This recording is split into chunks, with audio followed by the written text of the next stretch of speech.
Mengambil tanah sejengkal tanpa kita sadari, banyak dampak sosial yang muncul dari jenis harta yang satu ini. Tidak dipungkiri, dengan melangitnya harga tanah membuat banyak pihak tergiur untuk memilikinya, bahkan dengan cara-cara yang tidak halal.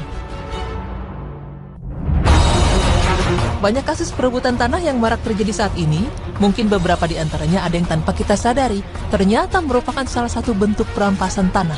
Misalnya saja, para petani yang merubah tanda batasan tanah, lalu mereka menanaminya dengan tumbuhan.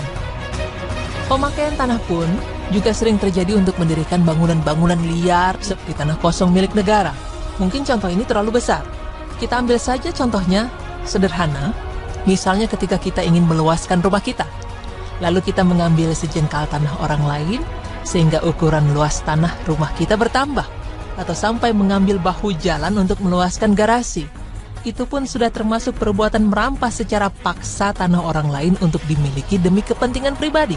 Meskipun tanah itu pada hakikatnya adalah milik Allah, namun Allah sudah menitipkan seberapa luasnya masing-masing kepada orang yang dikehendaki. Setiap orang memiliki luas lahan tanahnya sendiri, sedang jika orang tersebut mengambil tanah secara paksa, walaupun hanya sejengkal, akan diberi ganjaran oleh Allah di akhirat kelak. Balasan orang yang mengambil tanah pun tidak main-main, meski hanya sejengkal, orang yang merebut tanah orang lain akan mendapat balasan yang pedih. Dalam As-Sahihah dari Sa'ad bin Zaid dan selainnya, dari Rasulullah SAW bersabda, barang siapa mengambil sejengkal tanah secara zalim, maka Allah akan mengalunginya dengan 7 bumi pada hari kiamat. Hadis riwayat Al-Bukhari dan Muslim. Sungguh menakutkan balasan yang akan diperoleh ketika seseorang merampas tanah orang lain ataupun hal lainnya dengan cara paksa dan zalim. Rasulullah SAW bersabda, barang siapa merampas hak seorang muslim dengan sumpahnya, maka Allah mewajibkan dia masuk neraka dan mengharamkan baginya surga. Maka salah seorang bertanya, meskipun sedikit wahai Rasulullah?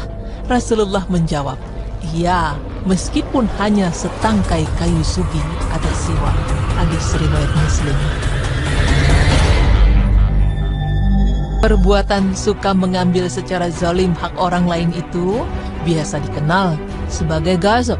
Menurut istilah, ghasab memiliki pengertian mengambil atau menguasai sesuatu secara zalim dan aniaya tanpa hak.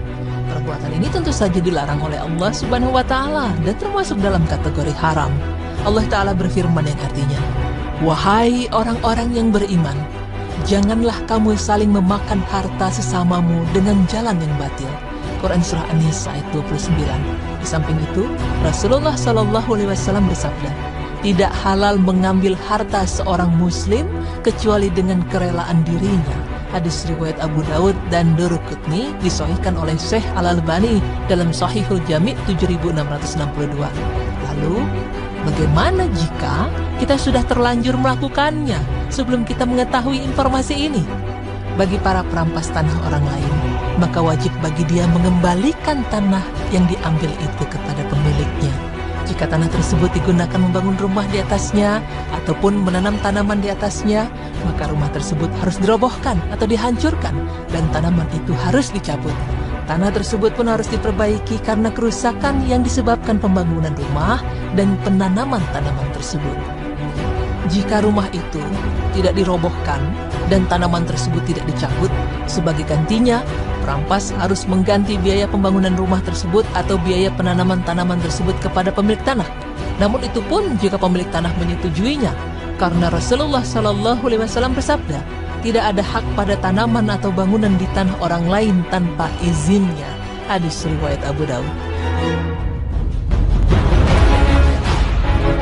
Demikianlah ulasan mengenai balasan yang akan diperoleh perampas tanah orang lain secara paksa dan zalim.